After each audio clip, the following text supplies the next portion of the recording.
Hey everybody, David Rose with The Living Tarot.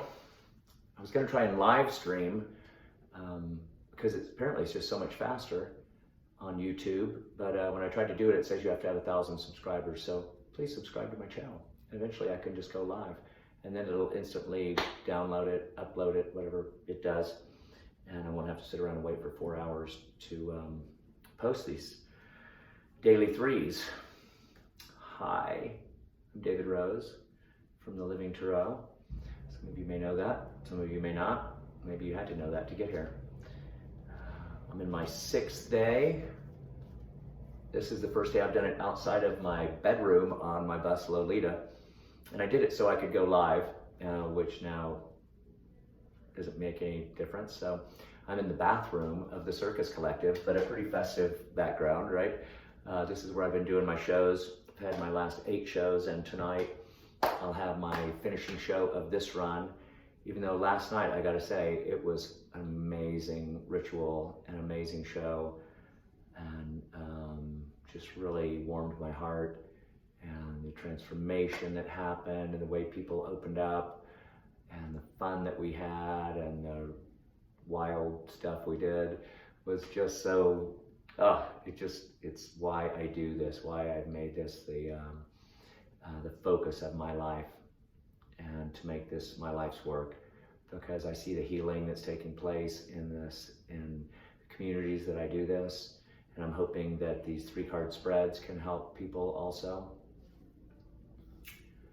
Last night there was a young man that was, I think he was 17, I found out later. He looked much older, he had a beard, and he was talking about how he had been distancing himself from friends and even from family, and isolating, and he didn't even know why. He was afraid of something that he couldn't name. And so he drew the Magician. He was the first card of what I call the lightning round, when I call 3 different people up and they sit side by side, and I do a 1-card reading for each one, and then interpret the 3-card reading that the 3 of them did for the entire audience as more or less a reading for the audience. And he drew the Magician, and the Magician came out as a shaman, and with my favorite rattle, which has rattled many a time in many an ayahuasca ceremony and many a peyote ceremony. And I brought him up on stage, and I circled him, and I kept asking him what he was afraid of, and he couldn't say, and he couldn't say. So at some point I started hitting him on the head. The Magician did. Started hitting him on the head lightly, right on his crown chakra, to open up his, to begin the releasing process of what happens when we're too much in our mind. You could just feel the spinning.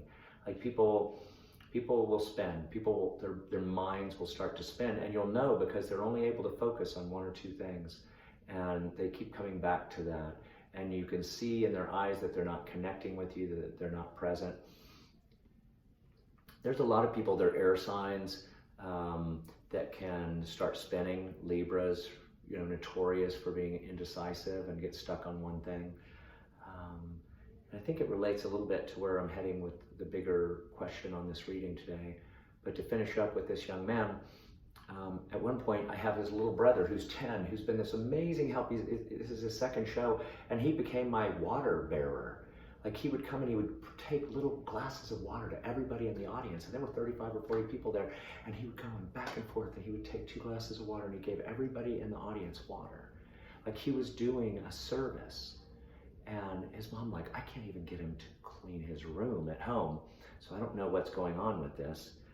And beautiful young man. He was also the person that reminded me to write people's names on the board and write the cards down. And he was like my linear brain, which in the show I sometimes have a hard time maintaining. So I have, and it happens to be the younger brother of this young man who's asked the question. At this point, he's kneeling on the magic carpet, and I asked him to get on all 4s. And I had his brother come and bring this coconut bowl.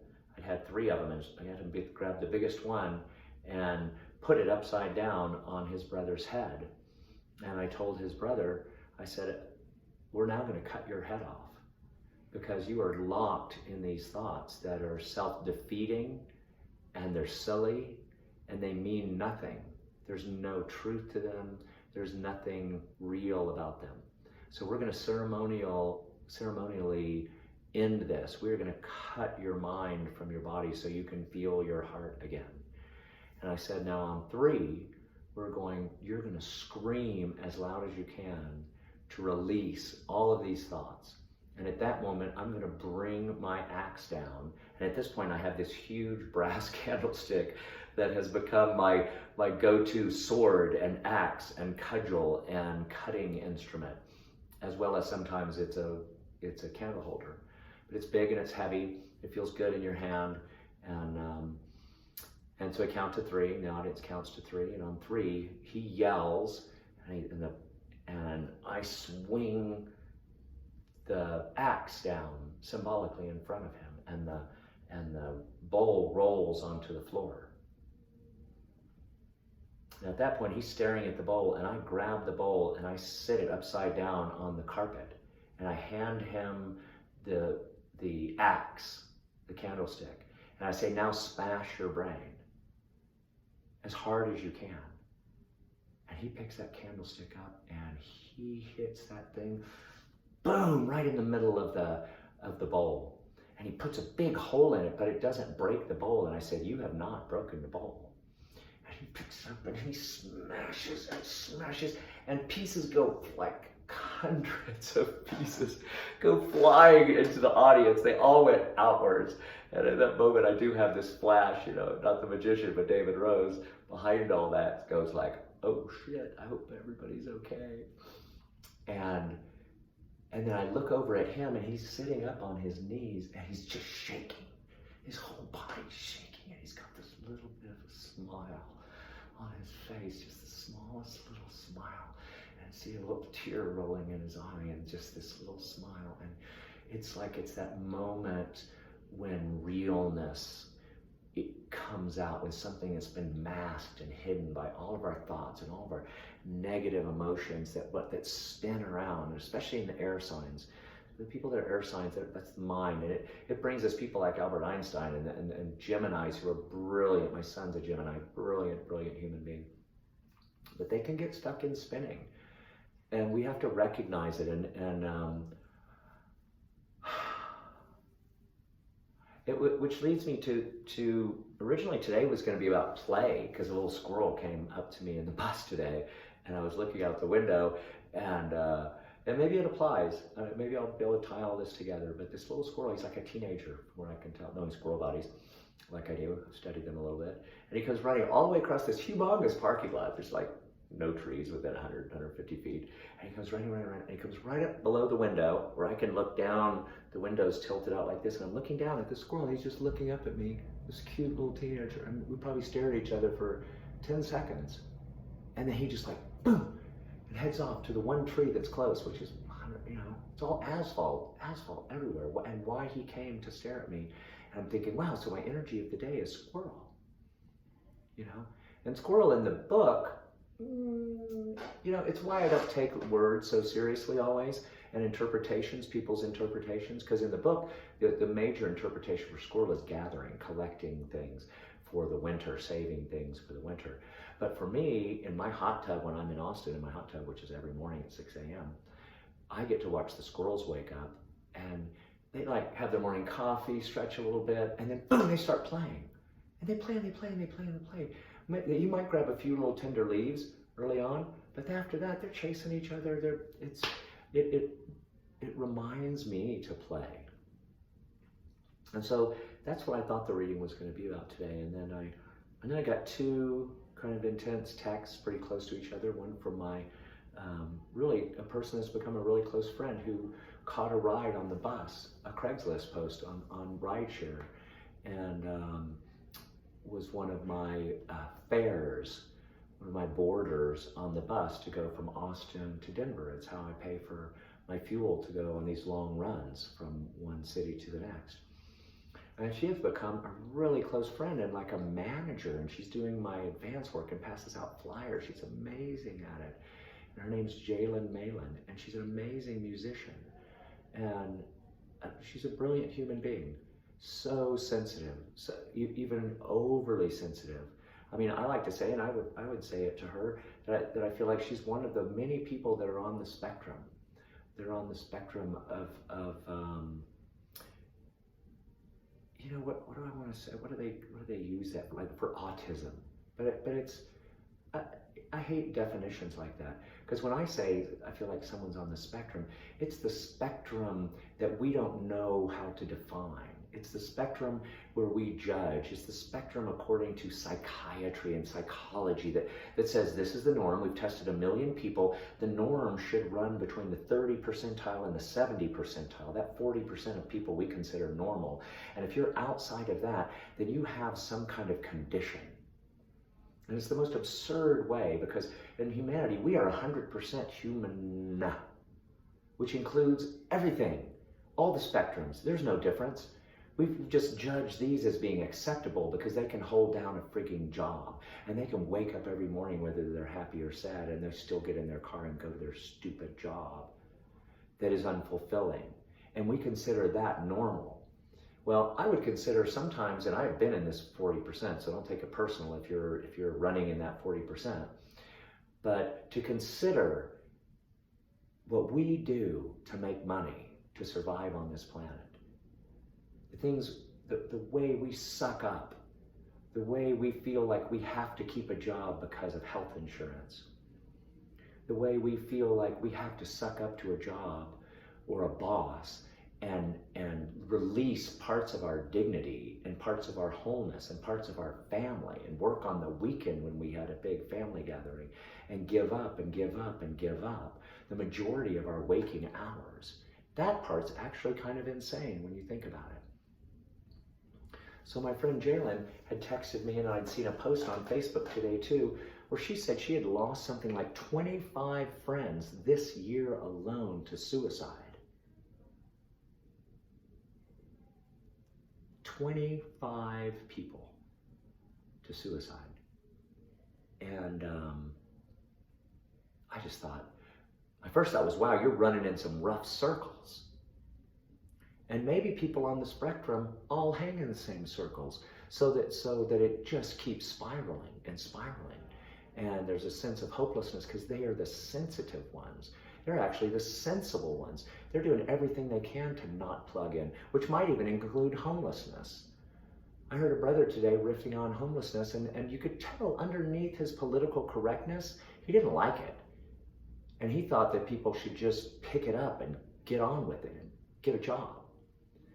And it shows a total lack of respect and understanding of our humanness and our emotional bodies, and imagines that we are machines that can just stop feeling because we have to, because society is demanding that we do that. And it drives people insane, and for very good reason. I don't see any reason why we should call it insanity, because it's actually probably the sanest way to feel. So today, I'm actually going to do a 3-card spread about suicide, but not just about suicide, but about ways that we, as a community, and as humans, and as a community on Earth, can help and connect with these people who I'm going to call on the spectrum, but they, I get it. If you don't really, there's every kind of human in the world. To think that we're all the same, or that everybody's the same as you, or to think that if everybody was like me, that would be a weird, you don't even want to think about a world like that. I mean, I think it'd be a lot funner, but it'd be pretty trippy too. But there's a lot of people that they can go their whole life without necessarily feeling a whole lot of empathy. They can still love, and they can still have families, and they can live productive lives. But maybe they're a little bit challenged actually feeling what other people might feel like. What it might be like to be driven to homelessness. What it might be like to be unable to show up at a job because you're so anxious and you're terrified of the human interaction. Because usually, a lot of that stuff comes from childhood trauma.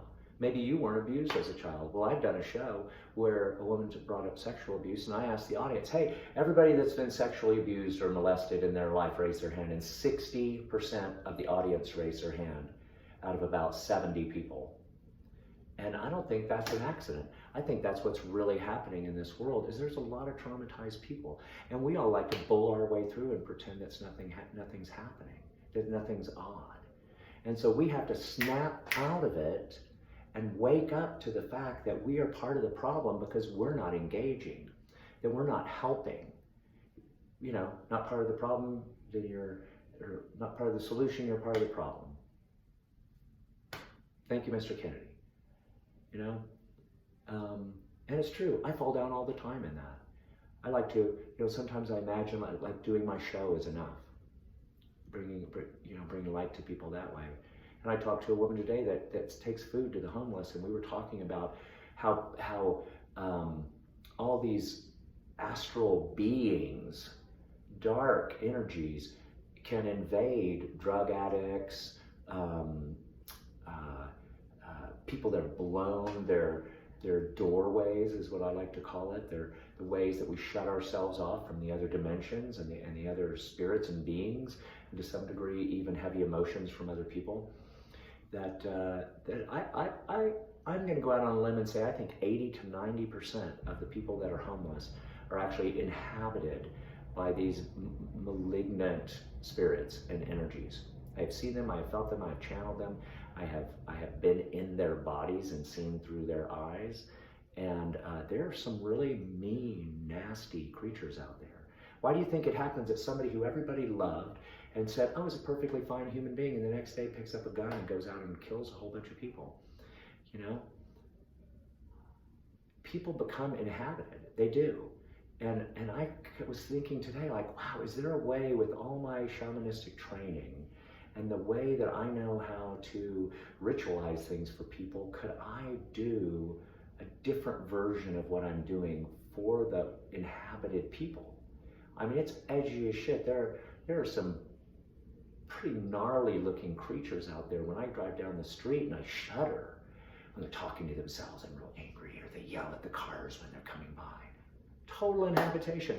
Okay, if you're a psychiatrist, you can say, oh, it's a chemical imbalance. Bullshit. 80%, I guarantee you 80%, if not more, have nothing to do with a chemical imbalance in the brain.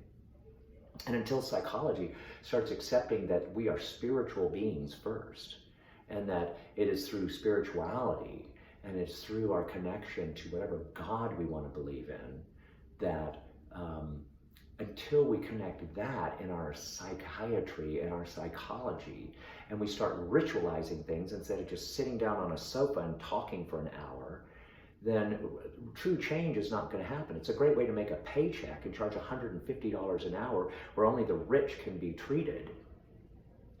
But it doesn't help anything, because that's not where the problem is. It's a spiritual problem. And so, I'm going to think more about that. I'm open to suggestions about ways that I could work in a homeless community in assisting some of these people to release these inhabitations, these beings that are inside of them. And I think it happens a lot in suicide too. I think we covered depression this week. You know, it's deep. This young man, 17 years old, already depressed, right? I would be. Thank God I didn't grow up in times like these with social media and this disconnection. I wouldn't have done well. Way too sensitive for that. So the challenge is, how do we help, and how do we change this carelessness that we have about the human condition and about people around us? We're just so busy. We're too busy to help. It's like it takes real engagement and maybe even some skill to maneuver through helping someone remember and know that they are loved, and that there's a way better than suicide. But they don't know that. They don't feel that. Yeah, I lost 2 people last year to suicide, and one that I was in I was in contact with him 2-3 times a year, and he was a great man. He always seemed so happy, and he was hiding. There was a man in the show, would not stop smiling. And his question was about depression. And that was when the hermit wrestled him to the ground twice, because the hermit got pissed because it was so fake. Like it was the smile that got built when he was 5 years old to hide the amazing pain that he was in. And it was all he knew how to do. It was like the muscles were stuck there. And it just like, he didn't believe one bit of it. So the question is, how do we get past, and how do we know the difference between someone that's depressed and someone that's going to commit suicide? You don't know. So what do you do when it's obvious that somebody that you know is depressed? What can you do? So that's my question to the cards. And I really pray that they're clear, and that I may interpret them in a way that can help each of us connect with people. And we've all lost somebody, and that's what I know. God, it just gets me all...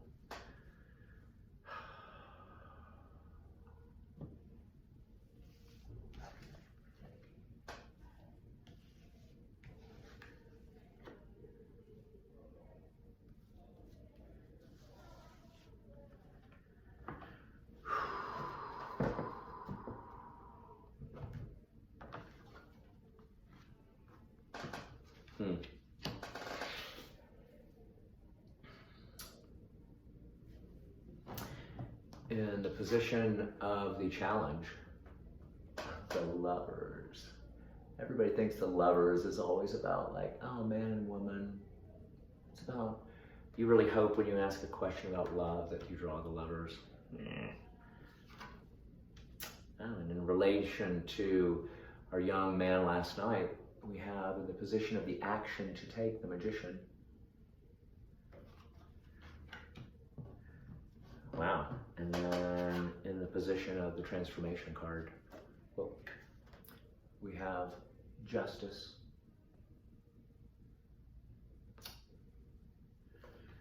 All right.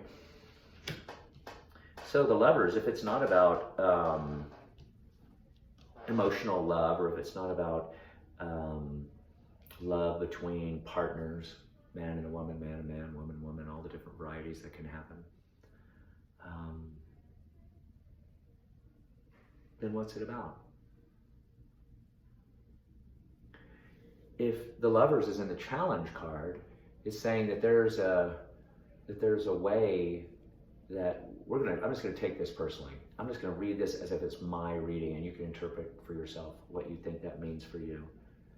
So I know when I'm busy, and I know the times when I drive somebody that's asking for a buck on the side of the road. And I can tell whether I'm in my heart at any given moment by how fast I either look away, or how fast I reach into my pocket, or how fast I do neither and I just decide to roll down my window and even stop, and even though somebody may be honking behind me and I say, hey brother, how's it going? So are you homeless? I heard it's gonna be cold tonight. You have the stuff you need? And if he says no, I'm not even sure what I would do, because I don't have anything with me at the time. I don't have a sleeping bag, I don't have a pillow. Well, the question is, am I willing to come back there? Would I ask him, are you gonna be here later? Can I bring you something to stay warm? And maybe he'll say yeah. He might not even be there when I come back, but I bet somebody else would be that wouldn't be prepared for it. But I have to break out of my comfort level, and I have to remember that he's a child of God, that he lives in my community, that he's right around the corner from me. There's a bunch of homeless people like 6 blocks from my house in Austin. And they kind of came out of there. Really used to not be any there, and now there's a whole city of them. They're everywhere in Austin. They're everywhere, every city I go in. It's an epidemic because our country has an epidemic of not giving a shit. And people, I mean, our president is the most disgusting human being when it comes to the ability to have empathy for anyone other than the rich. And I'm just saying that straight up. And if you disagree with me, then just watch the news. Open your heart and try to feel through your heart what that man is about. Give up whether he's a Republican or a Democrat or conservative or liberal and all that bullshit. Try using your heart and feel into what he says. And you tell me that he's a loving creature and a loving and a compassionate creature, because he's not. And his policies are not, and he's training people how to be crass, and he's training people how to be mean, and how to not care, and not see that we are all in this together. Because we will rise together or we will fall together. And we are, if you ask me, in the times of Rome getting ready to burn, and if we don't rise, then we will burn. So what part are you want to be a part of? Do you want to be a part of the rising, or do you want to be a part of the falling? And that's a real question I'm asking you, because this is, if we can't have compassion for our own people and our own tribe, we are a tribe. If we want to be all patriotic and American, okay, then let it be an American problem. And it's not a pick yourself up by the bootstraps. Think of all the auto workers and people that have been slammed and pounded, and not all of them pick themselves up. Give it a rest, man.